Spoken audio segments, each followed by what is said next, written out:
Ernesto Alonso es licenciado en Ciencias de la Educación y profesor en Psicología por la Facultad de Humanidades y Ciencias de la Educación de la Universidad Católica Argentina. Ha realizado estudios de posgrado en Psicología de la Educación y en Psicología Social en la Facultad de Ciencias de la Educación de la Pontificia Universidad Salesiana de Roma y ha cursado estudios de especialización en Psicología Social y Análisis del Discurso en el Grupo de Discurso y Retórica del Departamento de Ciencias Sociales de la Universidad de Leicester, en Inglaterra. Ha sido coordinador de la carrera de Comunicación Social de la Facultad de Humanidades de la Universidad de FASTA, en Mar del Plata. Se desempeña como profesor de Teoría Social en las carreras de Psicología e Historia de la Universidad Católica Argentina. Es director general del proyecto educativo del Colegio FASTA San Vicente de Paul, delegado en Buenos Aires de la sección argentina de la Sociedad Internacional Tomás de Aquino, CITA. Ha publicado distintos artículos sobre psicología, comunicación y lenguaje para revistas nacionales y algunas internacionales. Es coautor de 5 libros: No seamos ingenuos, Manual para la lectura inteligente de los medios, coordinado por el doctor Pedro Barcia, coautor de los 3 volúmenes de Manual de Ciencias Sociales para primaria, editados por el proyecto editorial de FASTA, y ¿Qué es la psicología?, acerca del Estatuto Epistemológico de la Psicología, en colaboración con el doctor Mario Caponeto y Jordana Bud. Además es autor de Sexualidades Libres, Crítica del Género y la Teoría Queer.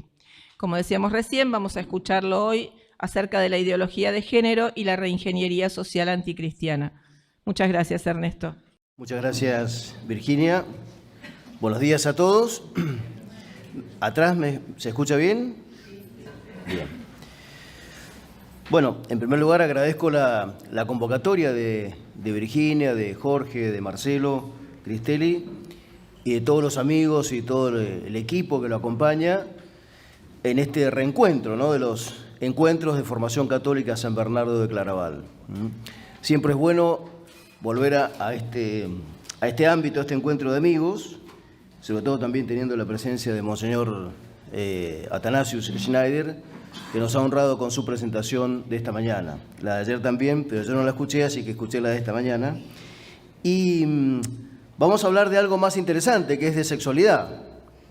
No vamos a abrumarlos con temas teológicos, litúrgicos y canónicos, como lo abrumaron a Monseñor Schneider con las preguntas, y vamos a hablar de sexualidad, y no solamente de sexualidad, sino de sexualidad libre, que es mejor todavía que la sexualidad clásica, digamos, ¿no? Entonces, nuestro propósito es hacer una presentación sobre este tema, ¿no? Virginia me había pedido que aprovechara esta presentación y este espacio, esta cátedra, digamos, para presentar el libro, mi libro Sexualidades Libres. Pero no voy a hacer eso, no voy a presentar mi libro. En primer lugar porque lo tienen en la librería, lo pueden comprar, lo compran, lo leen y después si quieren charlamos sobre el libro. Y porque tampoco quiero ser autorreferencial. Hay altos dignatarios de la Iglesia Católica que parece que conciben que ser autorreferencial es el peor pecado que existe. Entonces no quiero ser autorreferencial y hablar de mí mismo, pero evidentemente en esta presentación algunas cosas que están en el libro diré, otras no, así que esa es la razón por la que estoy aquí, digamos. Bueno, lo primero que se me ocurrió esta manera de hacer esta presentación, pensando en un hipotético o en un supuesto interlocutor que me hiciera 3 preguntas fundamentales sobre el género y yo las respondiera. Bueno, entonces se me ocurrió articular esta presentación sobre la base de estas hipotéticas 3 preguntas, que seguramente todos las conoceremos, las sabemos, las tenemos presentes, y las respuestas a esas preguntas. Ese será el desarrollo articulado de esta presentación. Lo primero es recordar una cosa que el padre Leonardo Castellani dice en La esencia del liberalismo. Lo cito, dice: la filosofía que hay que hacer aquí acerca del liberalismo debe ser existencialista, dice el padre, y no tanto esencialista. que no interesa ahora tanto conocer su esencia, cuanto librarnos de su existencia. Se refiere al liberalismo, obviamente. Y yo digo, quizás ni un libro, ni 10, ni cientos de conferencias, tal vez derroten a la ideología o a la perspectiva de género. Sin embargo, todo ello es de necesidad para conocer el rostro de este adversario, aunque lo urgente y lo imprescindible sea quitárnoslo de encima. Con esa premisa del padre Castellani abordamos esta idea, ¿no? Pero, como digo, es preciso conocer en detalle, lo más detalladamente posible, las características y los distintos rostros que asume esta ideología. El cardenal Robert Sara, en su precioso texto Dios o nada, ha recordado que, cito, Juan Pablo II no dudaba en calificar al género como una nueva ideología del mal. De hecho, sigue el cardenal Sara, el género, fruto de la reflexión de los estructuralistas americanos, o sea, norteamericanos, es un hijo mal formado del pensamiento marxista. Es un hijo mal formado del pensamiento marxista. En rigor, esta teoría lleva en sus entrañas una auténtica revolución, pues con ella el hombre ha aprendido a negar su propia naturaleza. Y dice el cardenal Sara una cosa interesante, aguda, dice, ahora el hombre parece ser solo espíritu y voluntad. La manipulación de la naturaleza, que hoy deploramos por lo que se refiere al medio ambiente, se convierte aquí en la opción de fondo del hombre respecto de sí mismo. Nos rasgamos las vestiduras si una pobre cucaracha es aplastada con un pie, digamos, ¿no? Y hay cuántas movilizaciones sobre eso, ¿no? Y los carteles que hay en vía pública sobre no matar animales. Pero en este asunto no hay nada. En este asunto hay, al parecer, una imposición totalitaria, siendo que el hombre está desnaturalizando su propia naturaleza respecto de sí mismo, ¿no?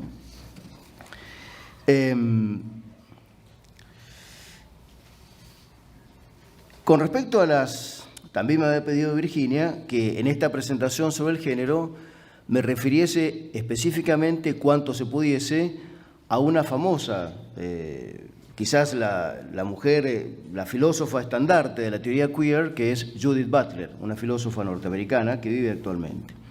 Entonces, trataremos de hacer una presentación general sobre el género e incluiremos algunas reflexiones de Judith Butler que, en cierto modo, tiene una postura o una posición mucho más radical que la del género. De alguna manera, radicaliza aún más la perspectiva de género, como tendremos ocasión de ver, ¿no? Entonces, vayamos a estas preguntas que anuncié hace unos instantes. Una primera podría ser así, ¿no? Se me podría preguntar, bueno, ¿por qué el género y todo lo que involucra y mueve como movimiento, como cultura, como tendencia, como moda, como política global, tiene hoy tanto peso en nuestra cultura? ¿Cómo es que hemos llegado a la situación en la que estamos hoy? Sería sintéticamente la pregunta. ¿Lo ven esto claro? Bien. A mí me parece que una manera de responder esta pregunta consistiría en que hagamos un breve recuento, un breve recordatorio histórico de lo que podemos llamar la revolución sexual. ¿En qué consiste la revolución sexual y cuáles son las etapas programáticas que ha tenido esa revolución? En realidad habría que hablar, como digo, de 3 etapas programáticas dentro del mismo proceso revolucionario. La primera de estas 3 etapas tiene lugar con el advenimiento y la venta masiva de la píldora anticonceptiva en la década del 60 del siglo pasado. Y el propósito y resultado de esta primera etapa fue quizás uno de los divorcios más aterradores que haya vivido, digamos, el hombre, el género humano, en toda su historia, en todos sus tiempos. A saber, ¿cuál es este divorcio? ¿Cuál es esta separación? Bueno, la separación entre sexualidad y reproducción. La píldora conceptiva logró finalmente que el hombre pudiese separar ambas cosas. Es decir, para decirlo de una manera directa y llana, el hombre podía gozar del placer sexual sin los, entre comillas, riesgos de la procreación. Y este divorcio no produjo un efecto simplemente biológico, de no tengo hijos, sino que creó o comenzó a crear una cultura. La cultura antinatalista o contranatalista que tanto deploramos tiene en la venta de la píldora anticonceptiva un primer hito fundamental. Entonces, se podría decir más todavía, la cultura anticonceptiva que promueve la píldora anticonceptiva es la responsable de una nueva interpretación de la sexualidad humana, al promover la capacidad de gozar como gesto independiente, autónomo y aún contrario a la reproducción o a la procreación humana. La segunda etapa o la segunda ola de esta revolución sexual adviene con la promoción de, como se dice, nuevas identidades sexuales, en particular con la visibilización de la homosexualidad. El objetivo político de este proceso fue doble. Por una parte, abolir el concepto de desviación o de patología para la conducta sexual invertida. Y en segundo lugar, conquistar para la nueva identidad sexual derechos sociales y civiles cada vez más igualitarios con respecto a la mayoría heterosexual. Algunos datos podemos aportar de esta segunda etapa.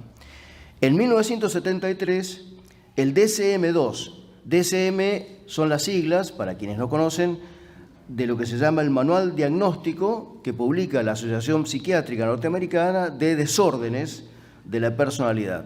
Lo publica tanto la Asociación Psiquiátrica y la Asociación Psicológica de Psicólogos de los Estados Unidos. El DSM-2, la segunda edición de 1973, elimina la homosexualidad como categoría diagnóstica de las desviaciones sexuales. La homosexualidad no debe considerarse una disfunción o trastorno de la conducta sexual o general. Por lo tanto, no es necesario tratarla mediante terapia.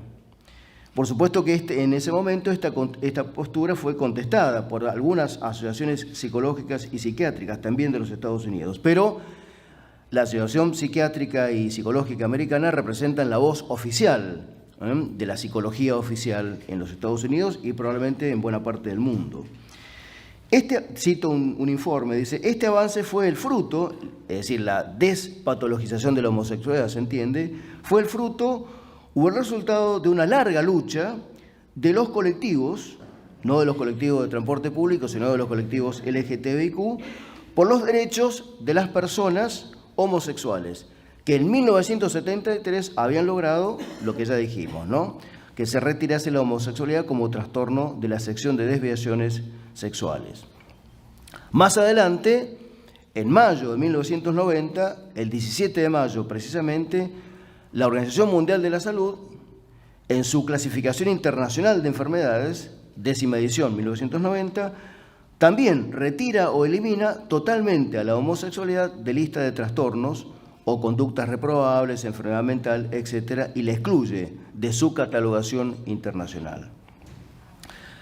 Más recientemente, como quizás muchos saben ya, porque esto es más reciente, la Asociación Americana de Psicología, la American Psychological Association, en 2005 propuso la paulatina legitimación de los actos sexuales de adultos con niños, lo que llamamos pedofilia, ¿no?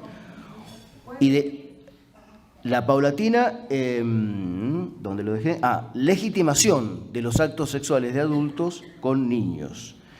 Unos cuantos países, entre ellos Canadá, Holanda y creo que también Bélgica, en ese momento, años después de 2005, tenían en carpeta proyectos de ley para aprobar la pedofilia. Como no tengo la información actualizada, alguno después podrá decirme si esto ya... Pero se ve que, por lo que sabemos y por lo que constatamos, es evidente que hacia eso vamos, hacia una legitimación pública abierta de la pedofilia.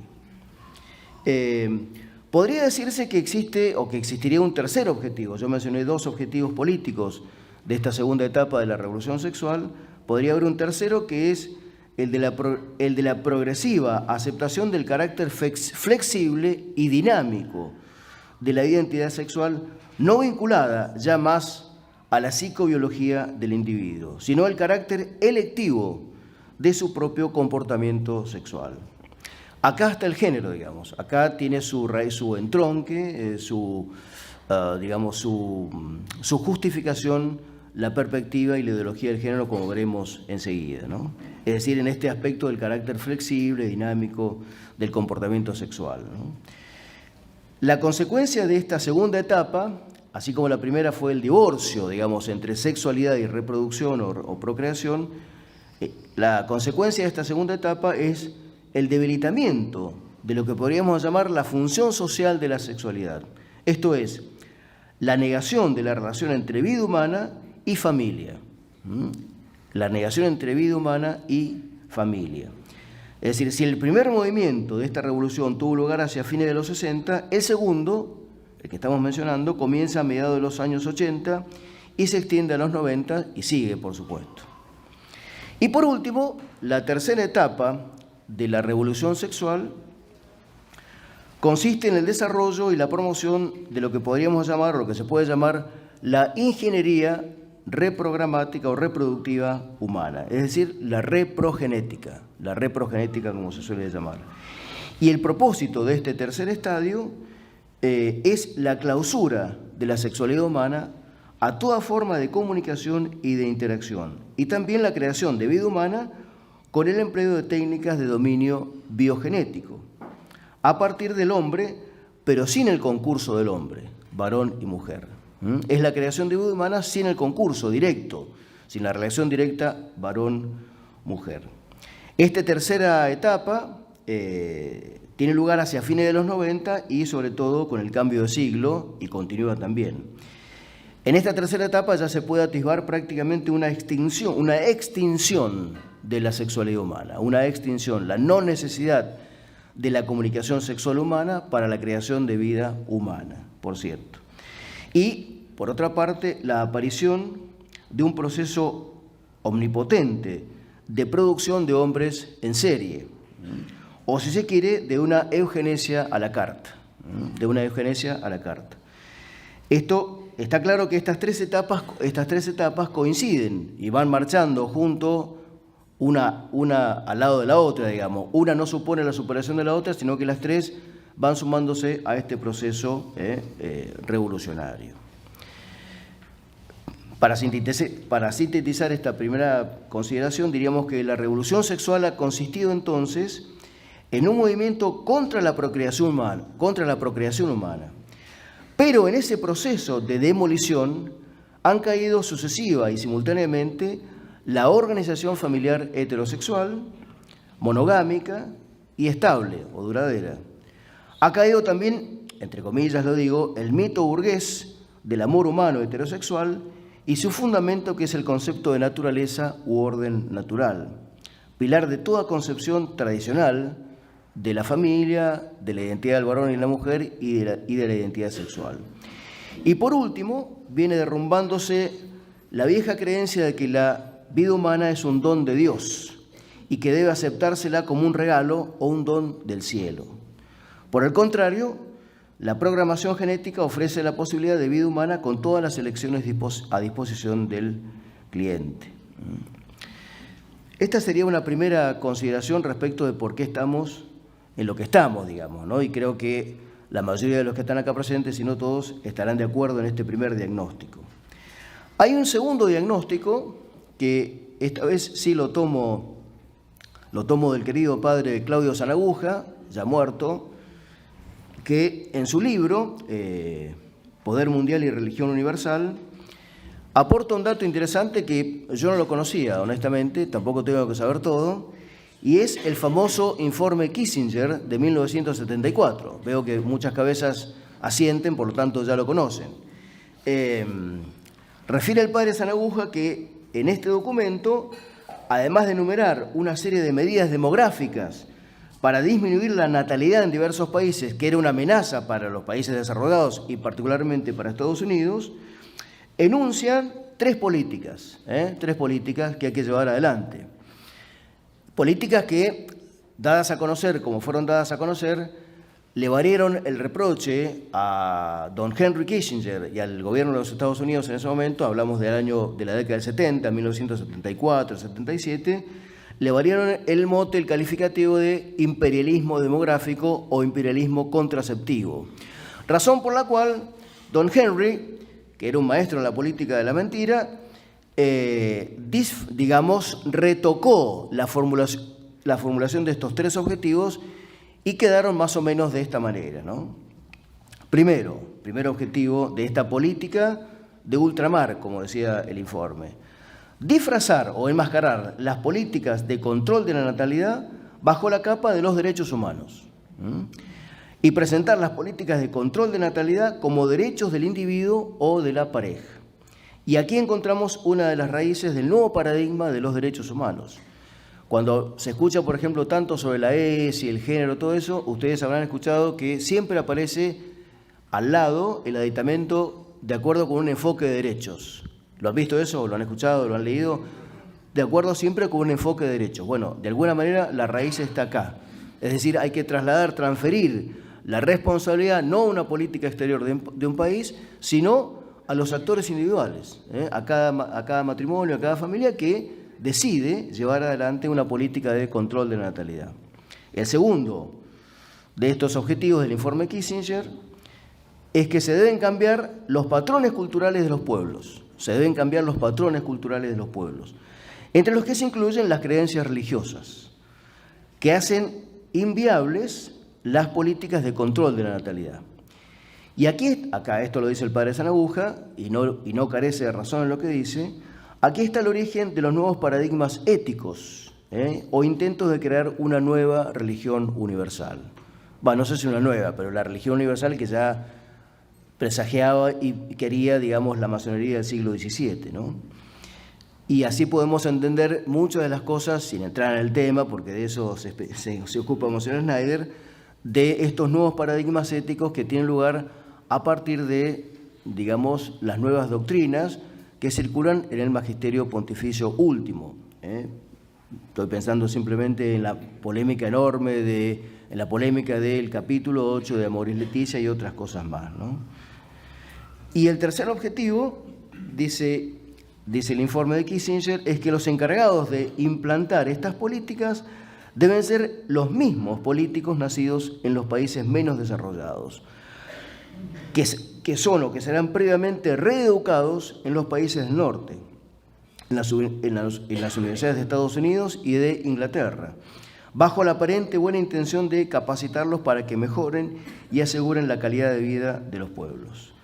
De este modo, la injerencia de los países centrales, dice el informe, quedará disminuido, quedará mitigada, o quedará disfrazada o enmascarada, y se preservarán sus intereses en ultramar. Es decir, se asegurarán una gran despensa de recursos humanos, de recursos naturales, y serán los mismos políticos locales los que entreguen la soberanía jurídica e incluso la territorial de sus naciones. Algunas veces se ha dicho que en realidad quizás uno de los objetivos últimos detrás de la ideología de género es finalmente ayudar al control de la natalidad. Es una suerte de máscara de este nuevo maltusianismo, que es reducir la población mundial para que nosotros, los negros, no jorobemos a los países desarrollados del norte. Yo creo que hay un poco más de eso, ¿no? Interviene el padre de la mentira, con otras máscaras también, pero ciertamente no se puede desconocer que la perspectiva de género y la ideología de género coadyuvan junto con el aborto, la antinatalidad, la esterilización masiva de mujeres en esta política de reducción de la población mundial. Para concluir con esta cita del padre Sanaguja, él dice que esta forma de guerra fría, lo llama Sanaguja, tiene como finalidad conseguir el dominio global por la imposición de un pensamiento único, una colonización ideológica que tiene su origen cercano en este informe que acabo de citar, ¿no? Y dice Sanaguja una cosa interesante que, digamos, aunque no tenga la evidencia o el dato, pero es muy probable que sea así. Este informe es el antecedente inspirador de las famosas conferencias internacionales de los años 90. Por ejemplo, muchos de nosotros, o todos, recordaremos la famosa Cumbre de la Tierra, ECO 92 en Río de Janeiro, la Conferencia de Población y Desarrollo del Cairo, 1994, la Conferencia sobre la Mujer en Beijing, 1995, que es la primera conferencia, el primer ámbito donde comienza a utilizarse de manera oficial y se impone que se utilice la noción y la palabra género. La noción y la palabra género. La Cumbre del Milenio, Nueva York, del año 2000. La Cumbre sobre el Desarrollo Sustentable, Johannesburgo, Sudáfrica, 2002. Y sus sucesivas revisiones quinquenales, porque todas estas conferencias, cada 5 años o cada 10 años, se juntan y renuevan sus propósitos y sus agendas, hasta llegar a lo que ya conocemos nosotros, la famosa Agenda 2030, conocida por todos nosotros. Y agrega Sanaguja que, además de este informe inspirar esas conferencias, también quiere asegurar un proyecto de reingeniería social, que a partir de ella se ponen en marcha el intento de construir una nueva sociedad sobre bases totalmente distintas a las que conocemos, tratando de contrarrestar y anular lenta y discretamente toda visión trascendente del hombre para sustituirla por un nuevo sistema de valores. Y dice Sanaguja, por eso yo la llamo reingeniería social anticristiana. Y yo me quedé con la duda si la palabra reingeniería social era un invento del padre Sanaguja o no. Y él, en una cita a pie de página de su texto, dice: el término reingeniería social es usado en los documentos de las conferencias internacionales de los 90. Es usado este término en las conferencias internacionales de los 90.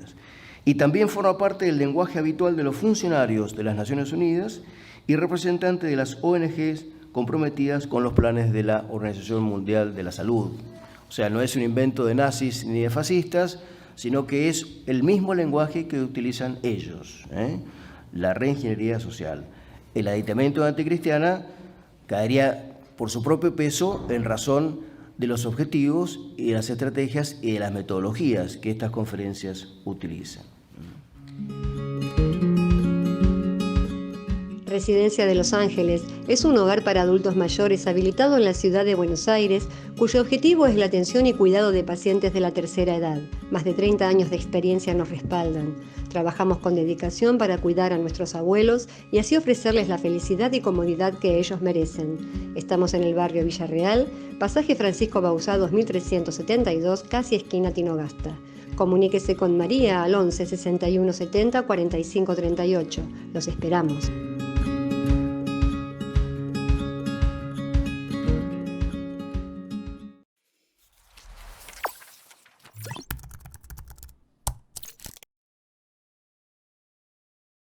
Decir siempre la verdad primero tiene un precio. Pero todos los días, en cada programa, en cada reportaje, en cada esclarecimiento, descubrimos que decir la verdad vale la pena.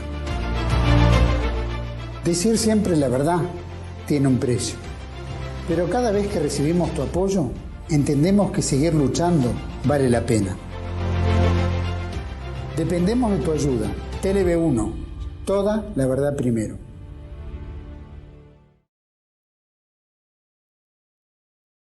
Bienvenidos a CEPA, Centro de Estudios del Pensamiento Americano. Nuevo sitio web de cursos de formación en política, filosofía, historia, literatura, geopolítica, religión, psicología y más. Cursos de formación que reflejan el verdadero pensamiento americano. Lo invitamos a elegir el curso de su agrado ingresando en www.cepa.la.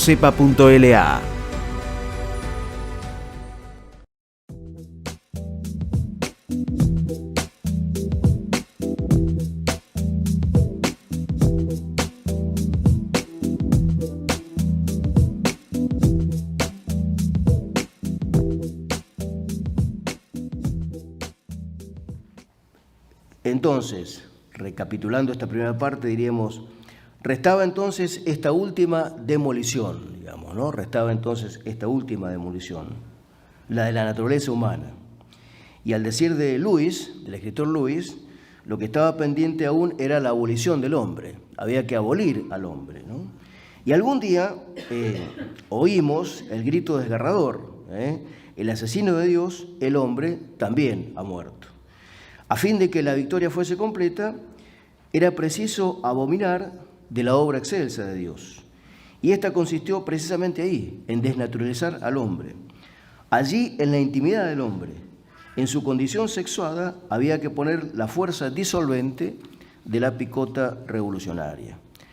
El poder revolucionario apunta a desquiciar la intimidad psicológica y aún biológica del hombre, al cuestionar la sexualidad, y con ello introduce un caballo de Troya en la ciudadela del amor humano, de la familia, de la generación y de la educación de los hijos. Monseñor Schneider, en su primera presentación, se refirió a la lucha final entre Satán y María Virgen, ¿no? Yo pensé que él se iba a referir a una carta que creo que Sor Lucía le envió al Papa Juan Pablo II, en la que le dice que la batalla final tendrá lugar en torno al matrimonio y a la familia. Esa será la batalla final que habrá que librar, en torno al matrimonio y a la familia, y a quienes estén, digamos, emplazados en un lugar o en otro de esta contienda, de esta batalla. Podríamos añadir otras razones, volviendo a la pregunta, ¿no? ¿Recuerdan la pregunta? ¿Por qué estamos donde estamos y cuál es la situación actual? Bueno, podríamos decir que las enumero solamente, sin explicarlas. Otras razones por las cuales pasa lo que nos pasa es que desde hace ya 3 o 4 siglos venimos padeciendo esta suerte de afirmación individualista y hedonista en la que ha entrado definitivamente, al parecer, si no mediase un milagro, la cultura occidental. No es bueno, no sería conveniente desdeñar los intereses económicos poderosísimos y financieros poderosísimos que hay detrás del aborto, de la contracepción y también de los cambios de sexo y los de reasignación de sexo, de la hormonización y la reasignación de sexo, porque eso da también muy pingües beneficios también, ¿no? Lo que dice San Pablo, el afán de novedades y el gusto por la moda y la novedad, también es eso una causa que explica el desbaratamiento de la cultura contemporánea. Y por último, la debilidad de los buenos, o la tibieza de los buenos. Ahí estamos nosotros, digamos, espero que estemos incluidos ahí nosotros, que tal vez permite el avance incuestionable del mal, al parecer, ¿no? Bien, hasta acá entonces esta primera pregunta, que espero haber satisfecho ampliamente. Ahora, una segunda pregunta que podemos formularnos, o que podría formularnos un interlocutor, es la siguiente. ¿Qué definiciones o qué descripciones de género podemos considerar? O bien, ¿en qué consiste el género y si es posible articular una conceptualización más o menos unitaria? ¿Se entiende la pregunta? ¿Se entiende o no? Bien. Más o menos dijeron por ahí. Bueno, vamos a ver si la respuesta aclara las cosas.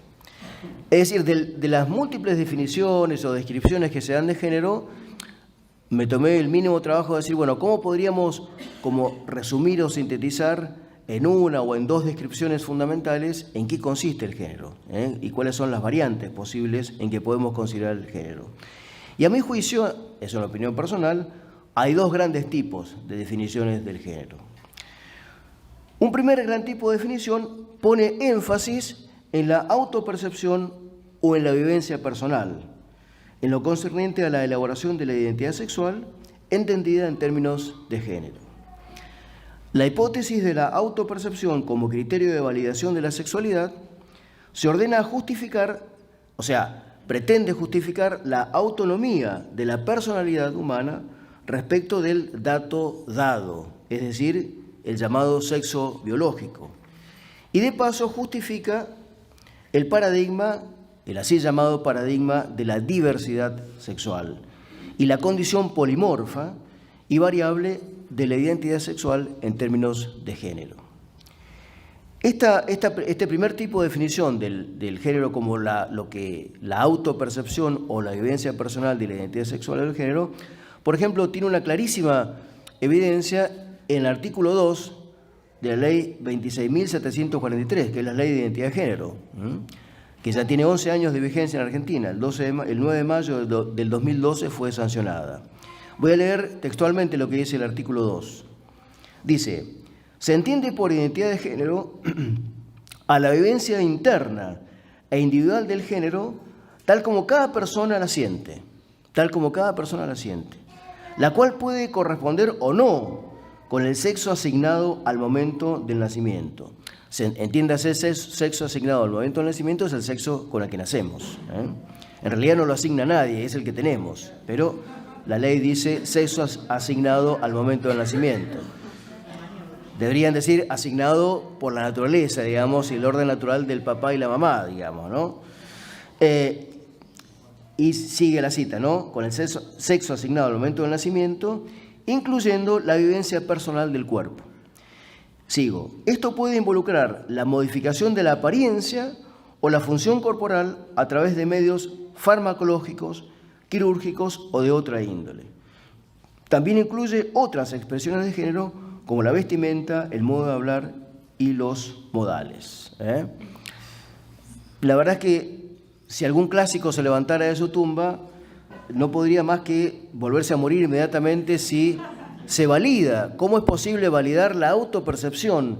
Que no se puede sostener ese argumento ni un segundo para cualquier cosa.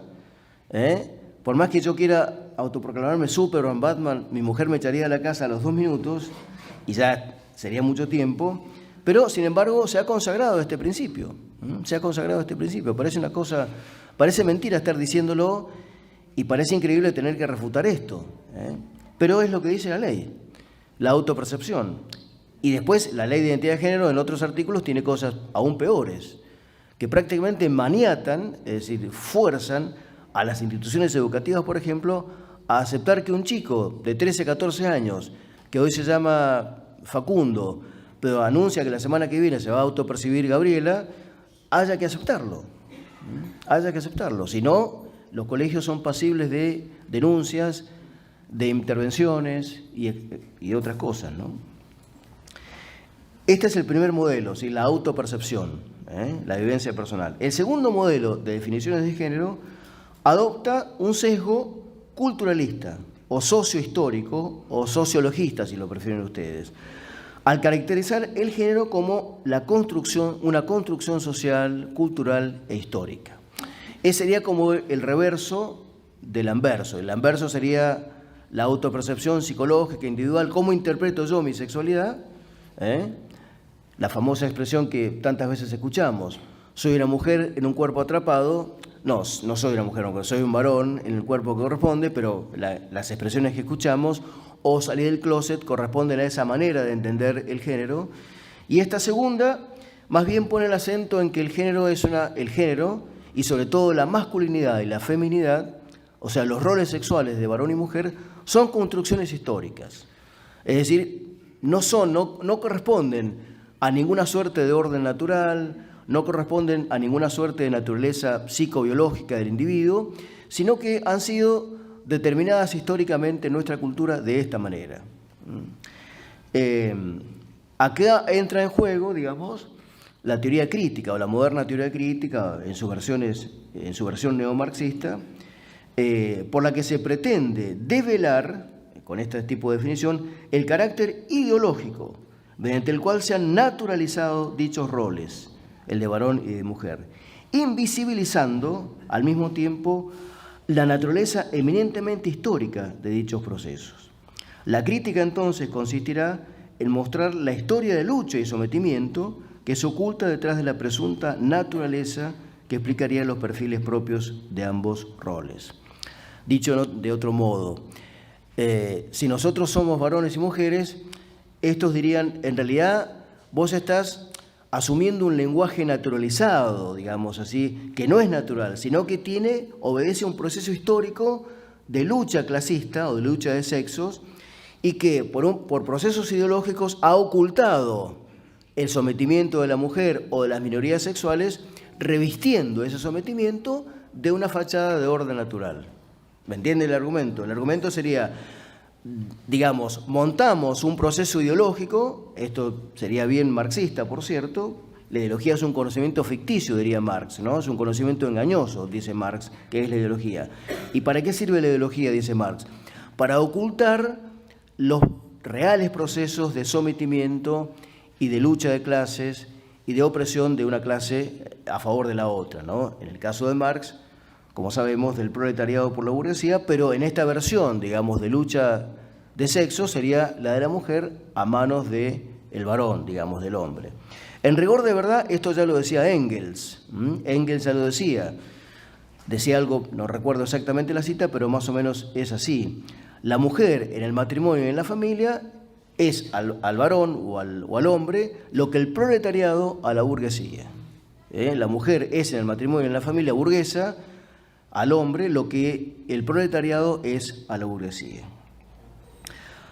Entonces, ambas definiciones ostentan las dos definiciones, tanto la de la autopercepción como la de la construcción cultural, muestran un carácter eminentemente constructivista o construccionista, pues se trate de una versión o de la otra, lo que está en juego y lo que se pretende demoler es la relación vital, personal, existencial, objetiva del hombre, varón-mujer, con los presupuestos biológicos y psicológicos de su identidad personal. Hay una feminista, creo que era Betty Friedan, norteamericana, que decía, o Firestone, no me acuerdo, decía, la biología es destino. La biología es destino. Lo decía en sentido peyorativo, desde luego, ¿no? Queriendo decir que si nazco varón o si nazco mujer, estoy condenado a hacer eso, y no puedo autoconstruirme de otra manera. O la famosa cita que siempre se conoce de la otra feminista francesa, Simone de Beauvoir, no se nace mujer, sino se llega a serlo o se hace. Son versiones también, es una versión constructivista, digamos, ¿no? En el primer caso, en la versión individualista de la autopercepción, se trata de una libertad sin referencia alguna a los condicionamientos psicobiológicos de la elección, digamos, ¿no? ¿Con qué base me elijo yo, me autopercibo? Desconociendo con todo riesgo posible mi naturaleza biológica.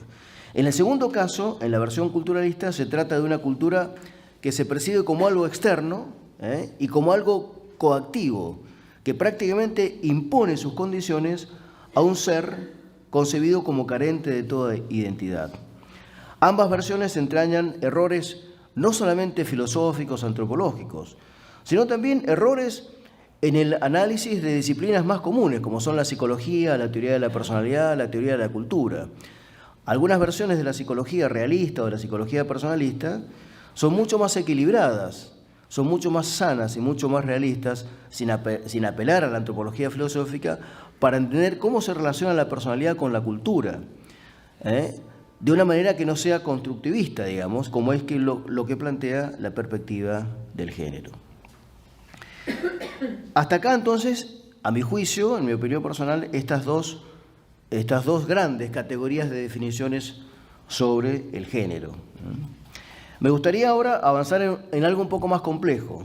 Los preparo para que no se duerman, no se aburran, presten atención, porque ahora sí me gustaría decir, para complacer a Virginia, algunas palabras sobre Judith Butler y por qué ella hace una crítica a la identidad de género. Fíjense ustedes. Lo van a entender claramente, porque es lo que estamos viviendo, como decía, con toda evidencia, como decía Monseñor Schneider, ¿no? Primero, tengamos presente que el vocablo queer, Q-U-E-R,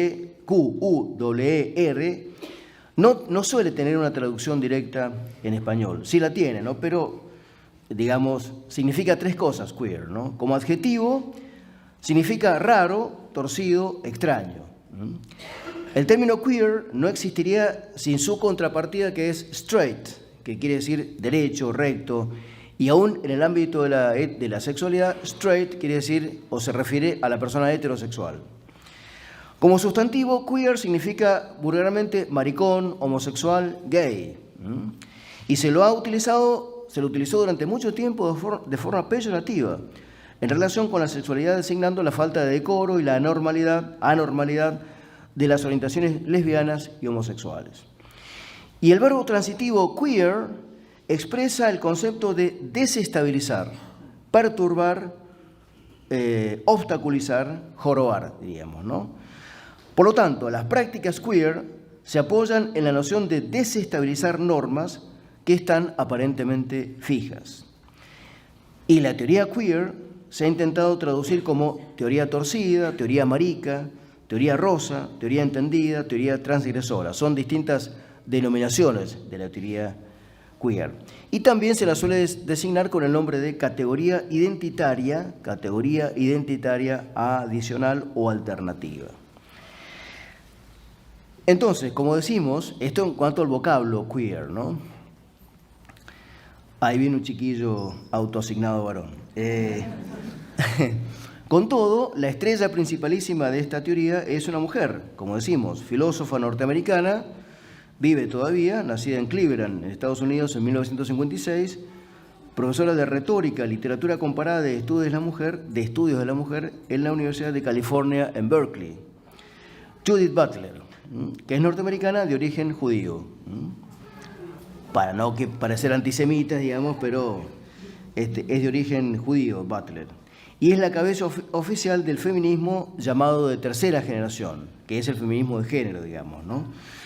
Pero también se ocupa Butler se ha ocupado de temas de filosofía política, teoría crítica, ética y arte también, ¿no? Al igual que Herbert Marcuse, el gran teórico, uno de mis favoritos de la Escuela de Frankfurt, y también de uno de los maestros de Butler, que fue Michel Foucault, francés, también otro de mis favoritos. Tengo amigos notables, como podrán ver. Butler es una académica que no solo no ha rehuido, sino que ha asumido activamente la militancia política en los Estados Unidos y en diversas partes del mundo, por cierto, habiendo sido una feminista radical durante su juventud universitaria, y lo sigue siendo, digamos, ¿no? Y es lesbiana, por otra parte, ¿no? Tiene varias consigo, ¿no?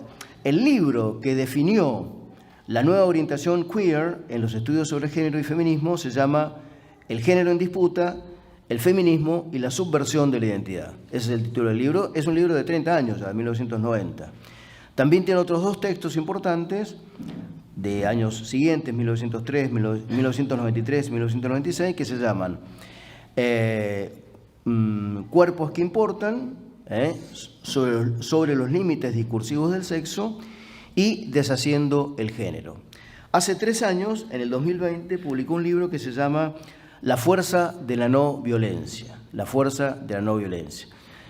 Al parecer, Butler ha pasado de una preocupación más fuerte, más directa sobre el tema del género, a una forma de lucha o de militancia política sobre toda forma de discriminación. Aquella referida al género, la de los negros y digamos, la que andan dando vuelta alrededor del mundo, digamos, ¿no? Bien, para resumir sintéticamente cuál es el pensamiento de Butler, sin citarla demasiado, porque tampoco es fácil leerla, Judith Butler, ella sostiene que, una primera afirmación que ella sostiene es que las tentativas de presentar cualquier identidad como fundamento refuerzan inevitablemente e inadvertidamente las estructuras normativas binarias de las relaciones sexuales, de género y libidinales vigentes. Parece claro que esta formulación, o sea, la de la teoría queer, como se dice, desesencializa o desliteraliza las categorías de sexo, las categorías binarias, pero también las de género. Esto es, que las normas de género funcionen como un dispositivo productor de subjetividad. Y es útil esta teoría y esta propuesta como plataforma teórica y como herramienta política para legitimar una serie de colectivos catalogados como minorías sexuales, los cuales, colectivos sexuales, minorías sexuales, junto a las mujeres, eran y continúan siendo excluidos, segregados, discriminados por el paradigma de la heteronormatividad.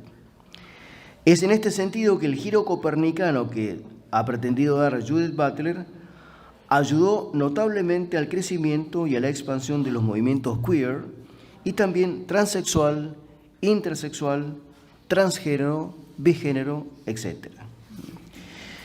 O sea, para continuar con este razonamiento de Butler, ella diría que es insuficiente entender el género como la impronta psicológica o cultural del sexo biológico o cromosomático.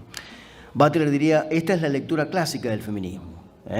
O sea, si nos quedamos, diría ella, en considerar el género como la interpretación psicológica del sexo biológico, estamos haciendo lo que dice el feminismo clásico, que también es una ruptura, pero hay que ir más allá todavía, dice ella. El género, por el contrario, ha de entenderse como una práctica discursiva permanente, estructurada por fuera, hay que estructurarla por fuera de la práctica de la heterosexualidad, entendida esta como la norma de las relaciones humanas en general. El género, dirá Butler, no debe ser más o no debe ser solamente o principalmente la expresión de un ser interior, alternativo, la interpretación de un sexo que estaba oculto allí, o de un género, perdón, que estaba oculto detrás del sexo. Nuestro autor interpreta el cuerpo como una práctica significante, o dicho de otro modo, el cuerpo es o expresa una práctica social en la medida en que la percepción del sexo biológico crea y manifiesta una determinada valoración social. Antes me gustaría, en un minuto, si tienen paciencia, leerles dos definiciones que da Butler sobre cómo entiende ella la teoría queer y la superación del género. Pero diríamos nosotros, para que nos quede claro esta idea, que esta suerte de enjuiciamiento de la noción de género consiste en deconstruir, para utilizar el lenguaje que utilizan ellos, las maneras en que se producen los efectos identitarios, los de la sexualidad naturalizada, que es en la que creemos nosotros, varón-mujer, y aún los de aquellos de género, mediante la diferenciación entre el sujeto y el otro y mediante la producción de un núcleo interior ficcional. O sea, para decirlo así lisa y llanamente, lo que pretende Butler, o lo que diría Butler, es que es preciso llegar hasta las últimas consecuencias. O sea, hay que desontologizar, o sea, hay que desnaturalizar cualquier identidad que pretenda tener un efecto identitario, aún las de aquellas que dicen yo soy homosexual, yo soy lesbiana, yo soy heterosexual. Aún esas identidades permanentes deben estar sujetas a crítica y a revisión. Esto es lo que dice Butler. Ven ustedes, les cito textualmente, si tienen la paciencia y la bondad de seguirme, dos definiciones que da Butler. Dice, literalmente, el género es una construcción que reiteradamente disimula su génesis, su origen.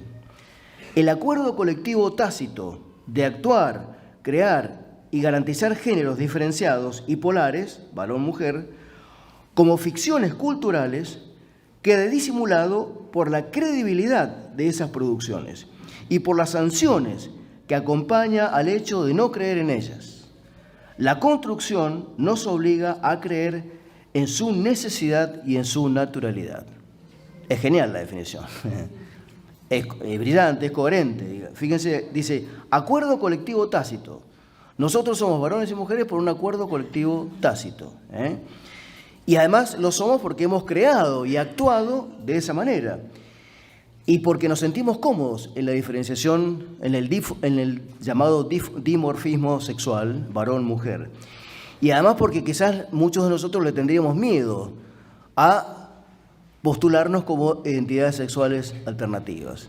Entonces, el acuerdo tácito y el miedo a violar las normas es lo que hace que las políticas de género es decir, el binarismo heteronormativo oculte su origen, su génesis, y lo revista de estas otras formas. Creo que se ha entendido lo que quiere decir Butler con esta definición, ¿no? Y después, si no entendieron, se lo preguntan a Monseñor Schneider. Una segunda definición que da Butler es un poco más extensa, pero dice así: el género no debe considerarse una identidad estable.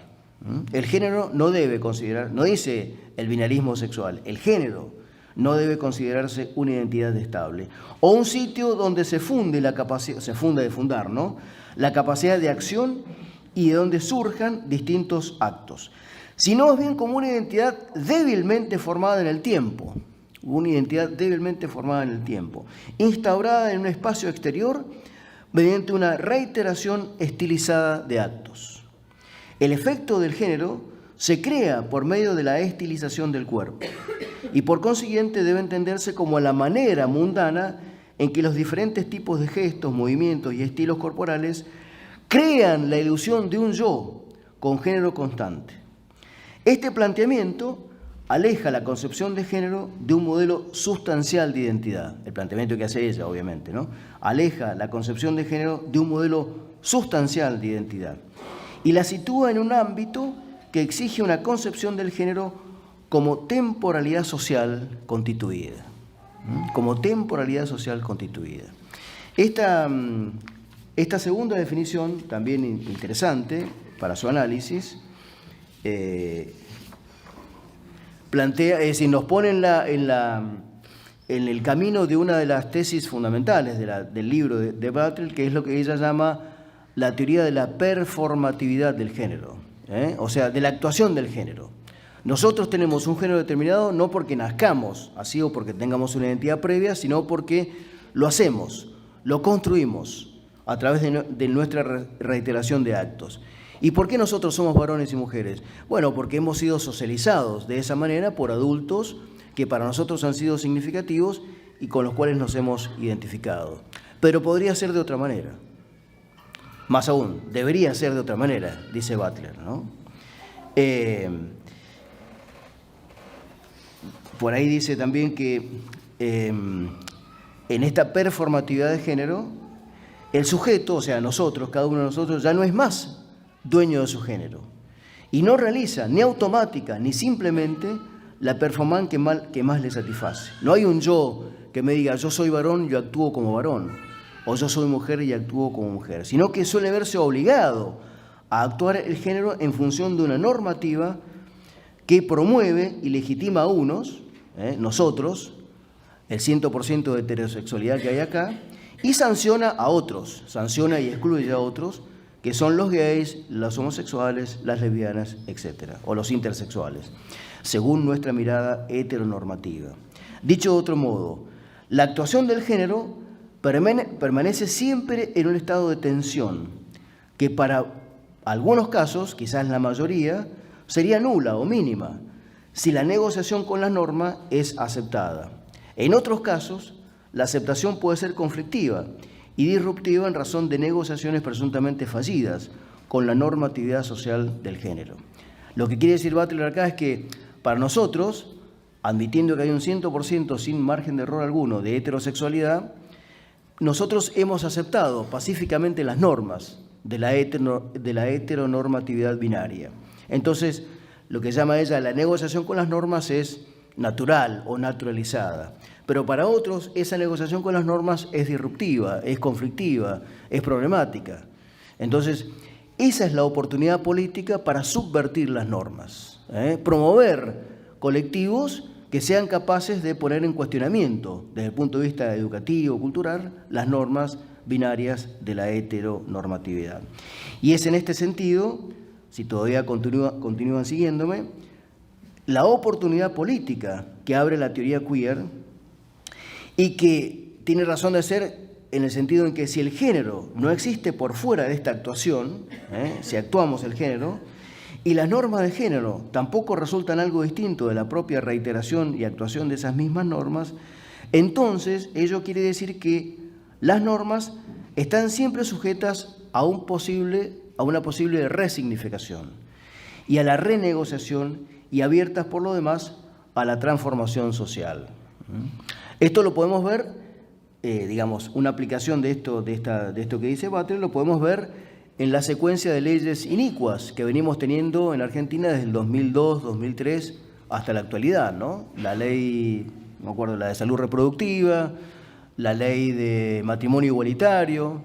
¿Cuál fue la oportunidad política de la ley de matrimonio igualitario o de identidad sexual? Bueno, precisamente la oportunidad política es desestabilizar jurídicamente las normas binarias y hacer que de alguna manera más personas, acogiéndose a esa ley, puedan poner en práctica o poner en marcha este proceso de desestabilización continua de las normas e instaurar una cultura nueva o distinta en la que podamos, dirían ellos, definitivamente demitificar el mito de la heteronormatividad como algo natural y dado, digamos, por Dios, por la naturaleza o por quien sea, digamos, ¿no?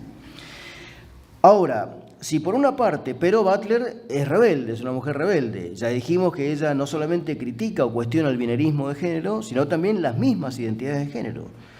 Entonces, si por una parte es verdad que dicha desestabilización normativa ofrece posibilidades de resistencia y de subversión clausuradas habitualmente por la política identitaria del discurso homofóbico, también es cierto, por otro lado, que la performatividad generalizada o de género, en su radicalidad extrema, destruye o debilita las bases de los movimientos políticos cuya meta es liberar otras naturalezas oprimidas, sean las opciones binarias o aquellas de género. O sea, podríamos decirlo como dicen los chicos de la cámpora, ¿no? Han visto que los chicos de la cámpora utilizan la palabra hay que militar tal cosa. Bueno, parafraseando a Butler podríamos decir, estaría bien militar la diversidad, pero sin alentar demasiadas expectativas respecto de ciertos efectos identitarios que inevitablemente produciría esa militancia de la diversidad. Por eso la postura de Butler ha tenido tanto éxito, de alguna manera, porque todos aquellos movimientos por izquierda de la homosexualidad, del lesbianismo, se han sentido representados.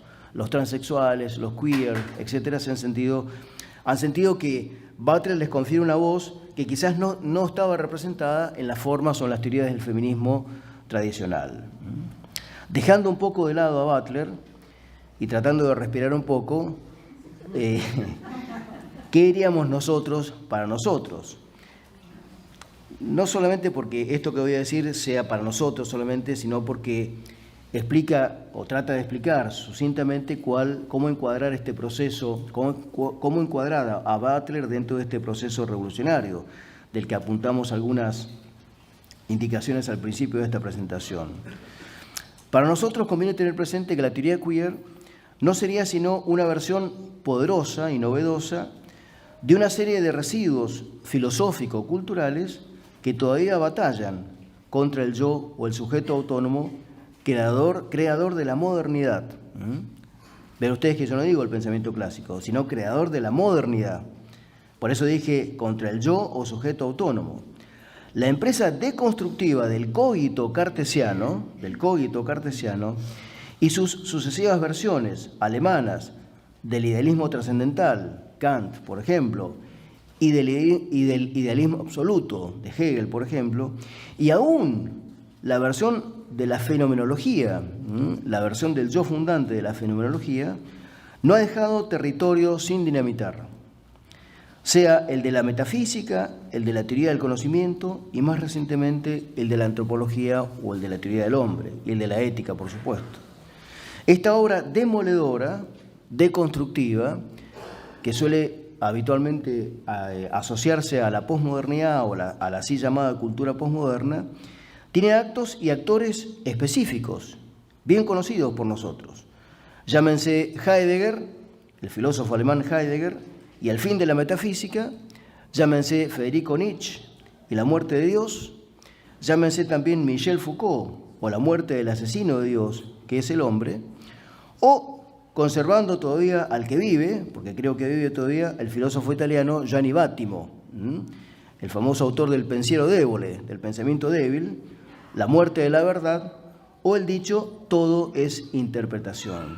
Es decir, este proceso deconstructivo hay que situarlo en esta línea filosófica que, a mi modesto entender, no siendo filósofo de profesión, proviene un poco del fin del idealismo alemán, la apertura de la filosofía existencialista con Heidegger y sobre todo con Nietzsche. Si uno lee a Judith Butler, la filosofía que está detrás de ella es la de Nietzsche, el gran impugnador, digamos, no solamente del cogito cartesiano moderno, sino de la lógica clásica, ¿no? De la metafísica clásica, ¿no? La teoría queer es hija de este tiempo indigente, en el que la diversidad ha desalojado a la identidad. Es hija de la moda de la fragmentación, que se ha levantado contra la unidad. Es por fin la obra fáustica y agitada del hombre constructor contra la serenidad de un orden y de una naturaleza que se reciben. Podríamos decir que si la propiedad privada fue el gran pecado profetizado y odiado por el socialismo marxista, si la verdad es el gran crimen que escandaliza a todo relativismo, luego por fin la naturaleza es la abominación de la desolación de todo constructivismo, de todo construccionismo radical, como es el del género y el de la teoría queer.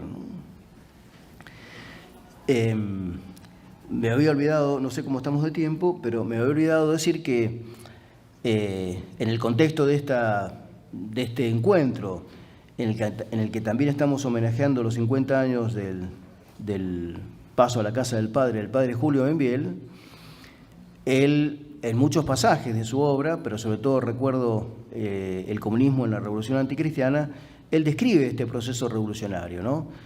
A partir de la reforma de Lutero, como bien saben, donde solamente subsiste, es decir, desaparece la Iglesia, o desaparece Cristo de alguna manera, pasando a la segunda etapa de este proceso. El padre Julio habla de 3 revoluciones, ¿no? La reforma religiosa, la Revolución Francesa, culminando con el comunismo soviético.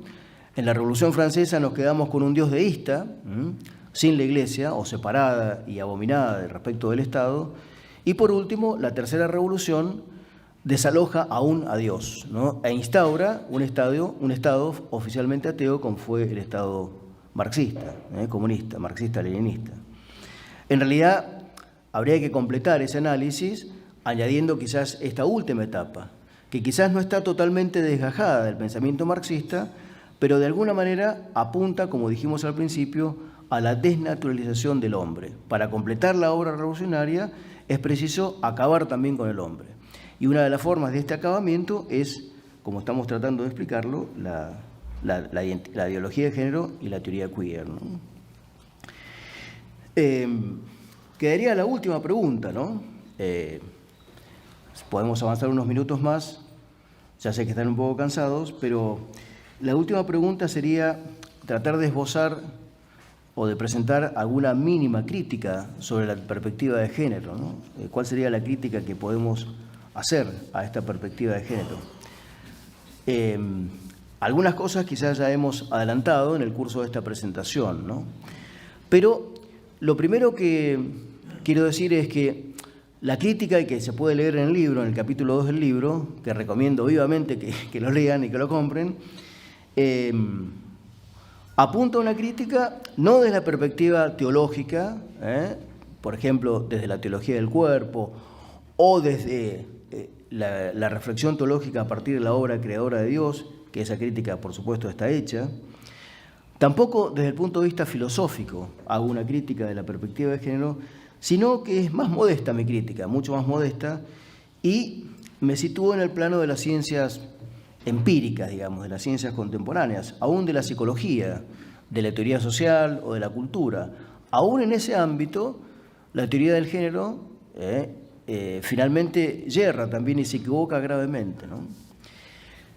Lo primero es que nosotros tenemos que, me parece a mí, como opinión personal, es tratar de superar lo que yo a veces percibo como una dialéctica entre sexo y género.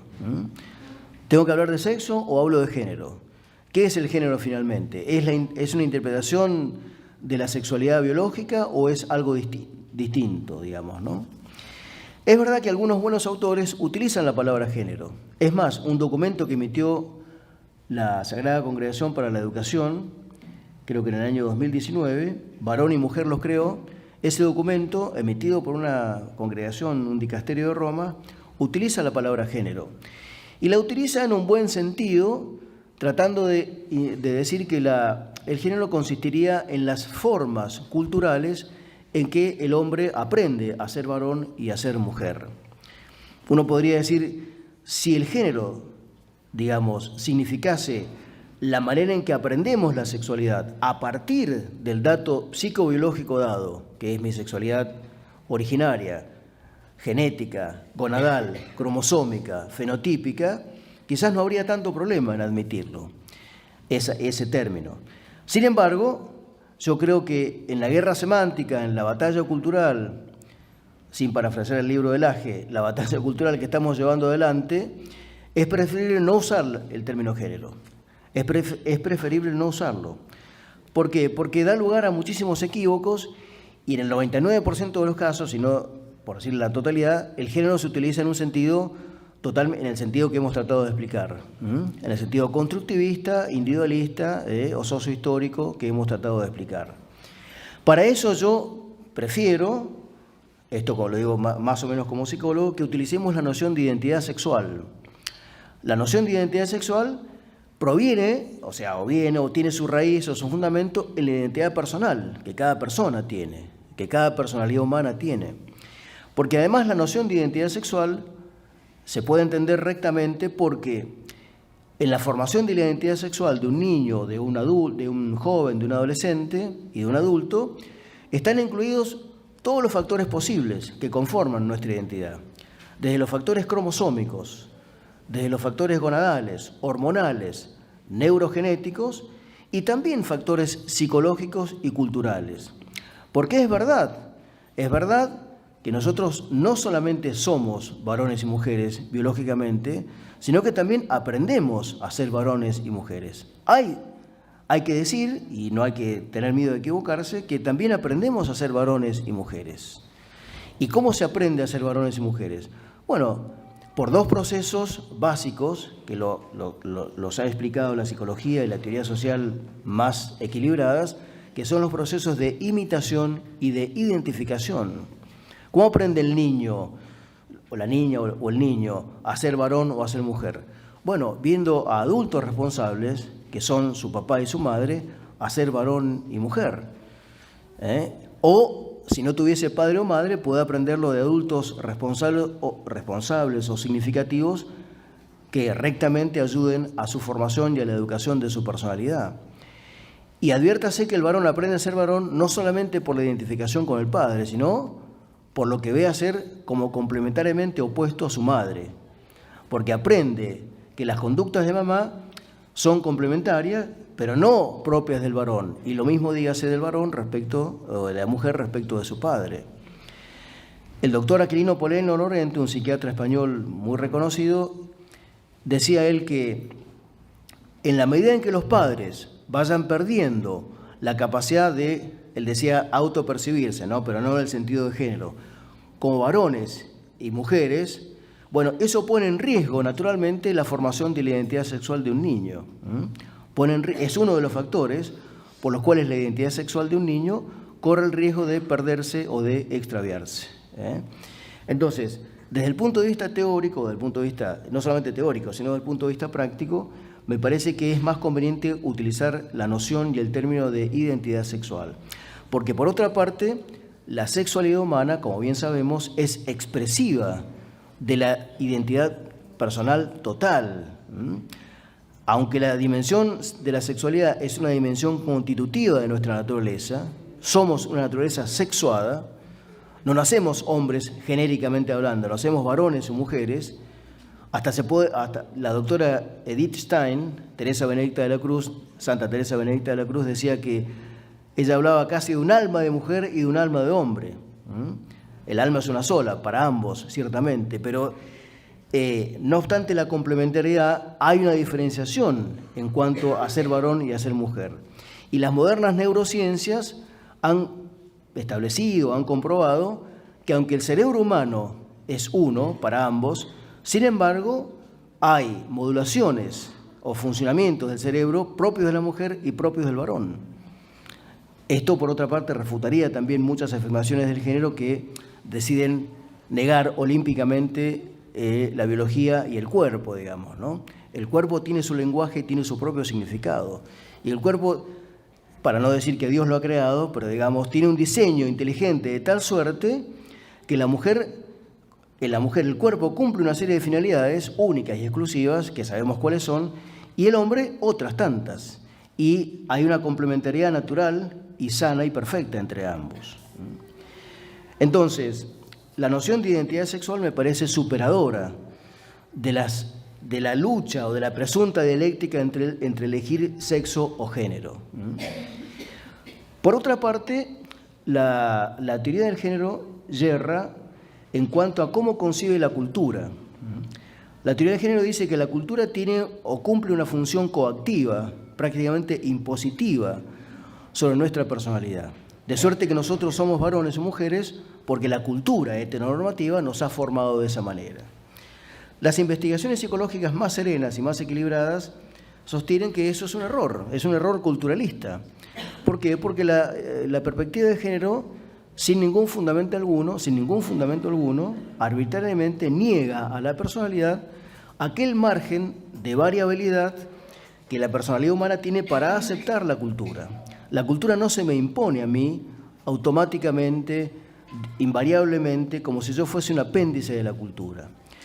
La personalidad humana, el actor humano, la persona humana, puede aceptar algunos elementos de la cultura y rechazar otros, para formar su propia identidad personal. Si no, todo el mundo sería un perfecto conformista. Seríamos todos exactamente iguales. ¿Se entiende el argumento? Es decir, si la cultura fuese tan poderosa, tan fuerte y tan omnipotente, las personalidades, no habría diferencias entre las personalidades. ¿De dónde viene la diferencia en las respuestas personales? Viene de la interpretación personal que cada hombre, cada varón, cada mujer hace de las influencias o de los estímulos culturales. De la misma manera pasa con el concepto de rol. El concepto de rol, aplicado a la teoría de la sexualidad o a la sexualidad, también es mal interpretado por la teoría del género, porque supone que nosotros también aprendemos automáticamente un rol sin posibilidad de reinterpretarlo. No, nosotros, como dije recién, si bien es cierto que la heterosexualidad es un dato biológico, en el 99,99% de los casos, también el hombre debe aprender a ser heterosexual. ¿Qué quiero decir con esto? Que hay un aprendizaje de la heterosexualidad, y la heterosexualidad puede ser, y en muchos casos, es perfectamente asumida como un proceso que lleva a la personalidad humana a su madurez, a su integridad psicológica y a su formación afectiva. En muchos casos la heterosexualidad no es ni una imposición, ni una dictadura, ni un autoritarismo, ni algo que la cultura nos impone, sino algo que nosotros elegimos en el proceso de nuestra formación personal. Está lejos de ser una especie de closet que mantiene prisioneras y esclavas a identidades alternativas. Por el contrario, habría que explicarla. Si la heterosexualidad no debe ser explicada, porque es algo que naturalmente, por la propia naturaleza, lleva a la formación de la identidad personal, sin embargo, sí debe ser explicada la homosexualidad. ¿Qué quiere decir con esto? Y que en realidad, lejos de ser un deseo, un producto espontáneo, un salir libremente del closet, en muchas historias de homosexualidad, y aunque yo no sea especialista en esto, pero sin embargo las conozco, hay conflictos, dramas, abusos, acosos, mala infancia, malos tratos, disolución familiar, etc. Conocemos muchos casos y algunas personalidades públicas que han revelado esto, que su historia de homosexualidad, lejos de ser una alegría, una fantasía, un viva la pepa, como diría Antonio Caponeto, es, al contrario, es fruto de una historia terrible. Por eso, un psicólogo conocido, amigo, decía que en muchos casos de homosexualidad que él trataba, había en el fondo una herida afectiva. Había una herida afectiva que había que curar, que había que llevar. Acá me dicen redondeemos. Y esto redondeamos. Bueno, entonces, nada, esto, si quieren después lo hacemos en las preguntas. Pero para no dejar una impresión así tan negativa, no sé, un poco pesada de todo esto, me gustaría concluir con alguna cita, ¿no? Lo iba a citar a Antonio, pero no lo voy a citar a Antonio, pero sí recomiendo un libro que ha escrito Antonio, un poco polémico a mi gusto, con el cual me gustaría polemizar, que es ESI, Lecciones Políticamente Incorrectas. Antonio dice ahí que, te voy a citar, Antonio, dice, él habla de la ESI, no del género, pero se puede perfectamente amalgamar una cosa con la otra. Dice, sería bueno que entendieran que este problema, o sea, el de la ESI y el de su enseñanza en las escuelas, solo admite una solución, la educación de las virtudes. ¿Y qué otra cosa iba a decir Antonio, no? Y específicamente las de la castidad, la virginidad, el pudor y la templanza.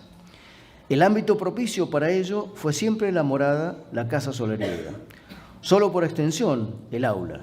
en tanto ella sea ese thiesos del que hablan los textos platónicos, una cierta comunidad sacral, litúrgica, cuasi monástica en su estilo.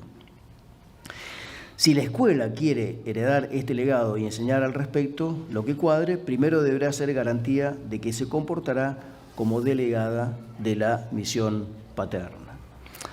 Y por último, no quiero olvidarme de nuestro viejo, digo nuestro porque también lo fue de mi esposa Silvina, de nuestro maestro, el profesor Rubén Calderón Bouchet, ¿no? Quizás algunos de ustedes, los más grandes, lo han conocido a Calderón Bouchet, en un libro precioso que está ahí reeditado, Marcelo lo tiene, La valija vacía, citando unos pasajes de San Agustín, Calderón dice lo siguiente, ¿no?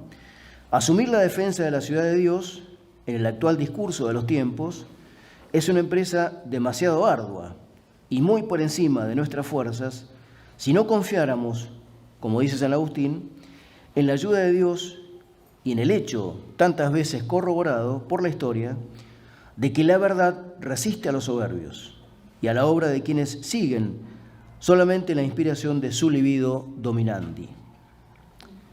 La faena de aquellos que siembran iniquidad, por muy brillante que parezcan sus triunfos inmediatos, es tarea de muertos. Y efectivamente, y desde ya podemos asegurar que han perdido. Si efectivamente, como pensamos, nuestra fe en la redención ha vencido las miserias de la caducidad. Bueno, muchas gracias.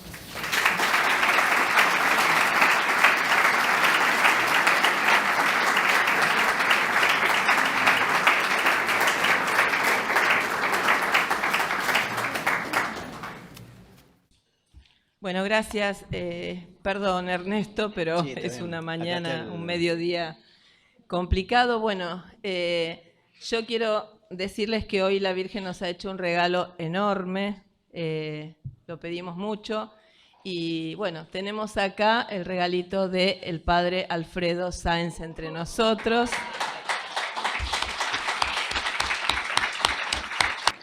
Padre Alfredo, usted ha sido uno de los regalos más grandes que más agradecemos a la Providencia para los miembros de San Bernardo, los asistentes a los encuentros de formación durante 22 años, la presencia suya, su paternidad, su celo, su dedicación exquisita como Padre nuestro. Se le agradecemos a usted con toda el alma, le agradecemos a Dios por habernoslo dado, le agradecemos a Nuestra Señora por habernos dado la coherencia de vida sacerdotal a nuestra patria. Necesitamos sacerdotes íntegros y fieles hasta el final, como el Padre Sáenz. Gracias, Padre, con toda el alma.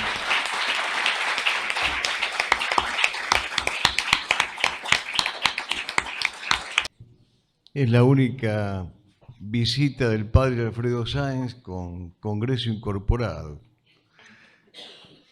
Indudablemente ha habido un sano desplazamiento del eje.